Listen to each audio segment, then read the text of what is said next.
Jadi menurut saya adalah sangat bahaya kalau kita memindahkan dari satu Jakarta ke sana. Tidak mudah, tidak mudah. Dan ingat, kalau kita kembali ke 17 Agustus 45, yang terbentuk adalah bangsanya dulu. 18 Agustus baru kita punya negara. Artinya negara itu alatnya bangsa untuk mencapai tujuannya. Jadi yang berhak memindahkan bangsa, bukan negara. Siapa yang ingin sekali memindahkan bukan bangsa, itu berarti ada suatu kepentingan di balik semuanya. Dan itu termasuk orang-orang yang mencoba menghilangkan sejarah bangsa, nilai-nilai bangsa. Dan secara nggak langsung sebenarnya dialah pengkhianat bangsa.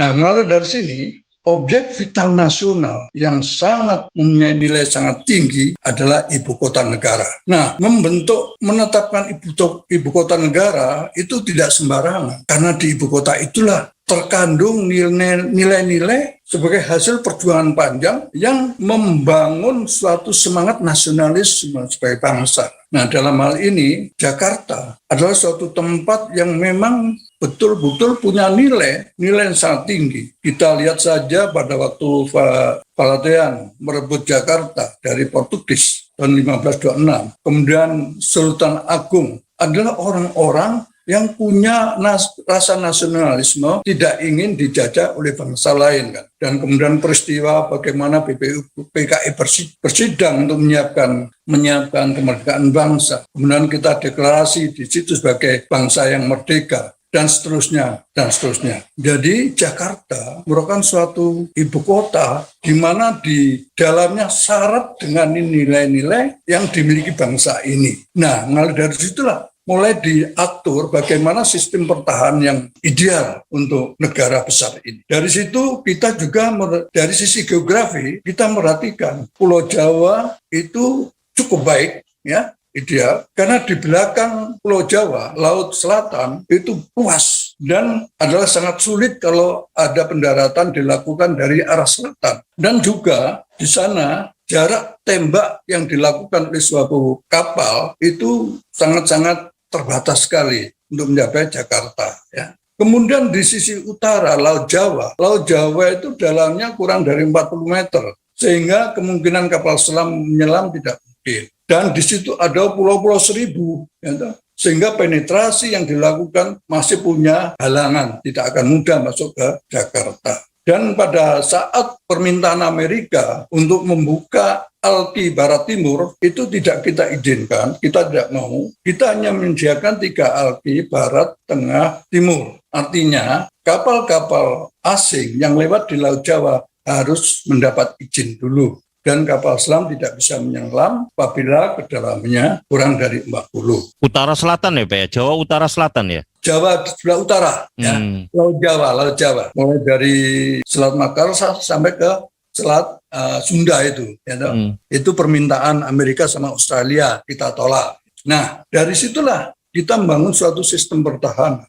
Ditata bagaimana kekuatan daratnya, bagaimana kekuatan lautnya, bagaimana kekuatan udaranya. Dan sebenarnya kalau Halim dipakai sebagai pelabuhan sipil, saya kurang sependapat sudah. Karena itu adalah salah satu pelabuhan udara milik TNI yang sebetulnya harus betul-betul dimamankan untuk kepentingan pertahanan, kan gitu. Nah, kalau kita kembali ke melihat, dari situlah kita menyusun kekuatan sampai makanya diletakkan situ Armada Barat, ya tak? Panglima Divisi, ya toh. Di situ ada Kostrat dan sebagainya ya. Itu adalah upaya bagaimana betul-betul Jakarta itu sangat aman dari semua serangan oleh kekuatan laut. Nah, dari ruang dan waktu yang ada di Jakarta, pembangunan kekuatan secara berlapis itu merupakan waktu yang sangat panjang, ya, tidak begitu saja. Dan dana yang dikeluarkan juga cukup banyak. Dan latihan yang dibangun untuk mempertahankan juga sangat panjang. Sehingga kepekaan dari masing-masing individu tentara kepada lingkungannya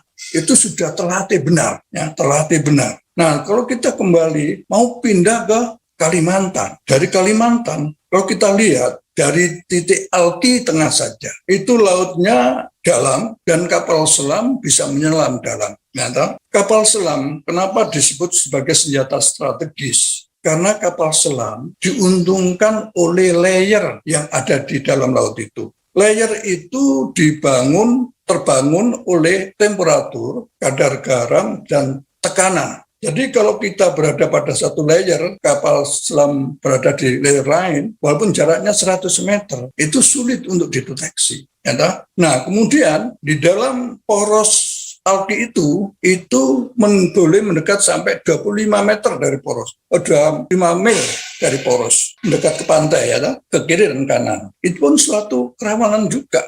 Ya, nah, kapal selam, menjaga kapal selam sulit, dan dari kapal selam itu bisa dilakukan banyak hal. Penyusupan pasukan khusus, menembakkan senjata, dan sebagainya itu bisa dengan mudahnya. Itu dari satu sisi jasa Alki tengah itu. Kemudian kalau kita menjauh sedikit ke Laut Sulawesi Utara itu dalam. Dan situ pun juga sulit kapal selam untuk dideteksi. Dari situ jaraknya bisa dicapai oleh senjata yang diluncurkan dari bawah air. Kapal selam 300 kilometer itu bisa dijangkau dari itu. Kemudian untuk membendung kemungkinan kapal selam masuk dari utara selatan sangat sulit. Kita letakkan apa saja, misalkan deteksi. Ingat waktu Adam Air tenggelam itu kan sulit dicari itu ya. Itu adalah tidak mudah.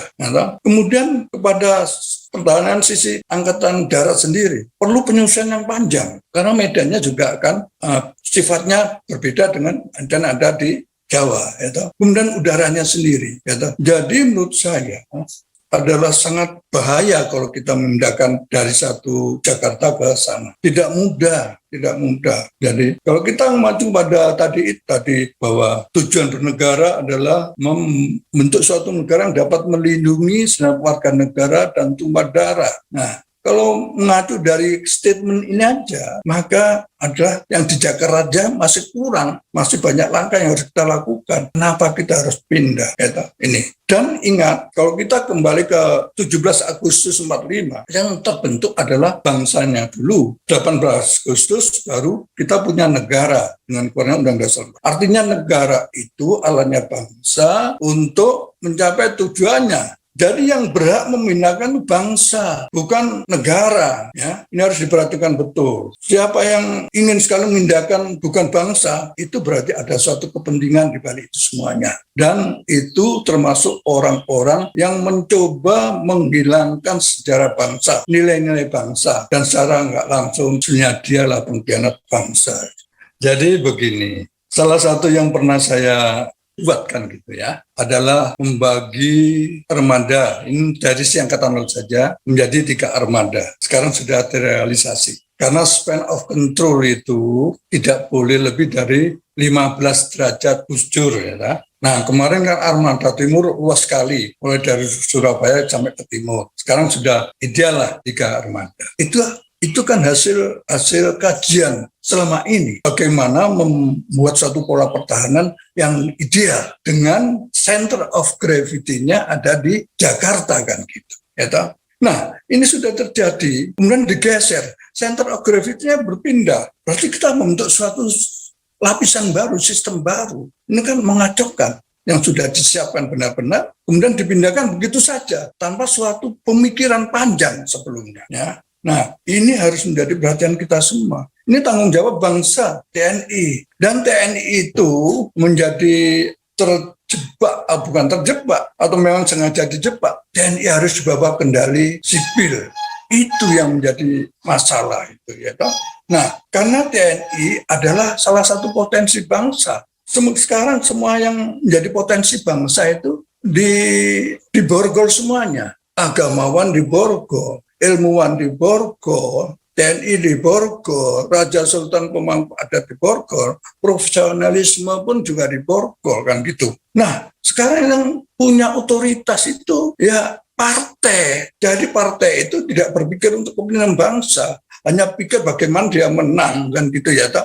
Jadi kepentingan rakyat itu terabaikan ya toh. Kalau sudah dapat bagi uang jadi dipilih, dia bukan atas nama kepentingan bangsa dan partai. Nah, tolong karena pertahanan ini sangat krusial, melindungi bangsa dan negara, ya, melindungi warga negara, ini tidak boleh main-main, dan orang-orang yang duduk pada posisi strategis itu adalah orang-orang betul-betul orang karier, punya kapasitas untuk menjabat itu, bukan menjabat karena kedekatan. Kalau kita menjabat karena kedekatan, repot. Hasilnya bukan hasil untuk kepentingan pertahanan, keamanan, tapi kepentingan kelompok tertentu. Inilah sekarang TNI dalam kendali tanda petik, nggak tahu siapa yang mengendalikan, tapi sebenarnya kita dirusak. Nah, kalau kita memindahkan Jakarta ke Penajam Pasar Utara, ya, itu berarti membubarkan pertahanan yang ada, sehingga kacau balau. Dan ini ada suatu jeda waktu yang panjang, merupakan titik kelemahan kita. Sampai terbangunnya satu sistem yang baru itu panjang itu. Tidak setahun, 2 tahun, puluhan tahun itu ya toh. Bagaimana kita mengamankan, membentuk suatu tabir-tabir, lingkaran tabir pertama, 2, 3, dan seterusnya. Ya toh. Nah, oleh karena itu perlu ya kasarnya perlu ditolak gitu loh. Ditolak ya. Itu aja.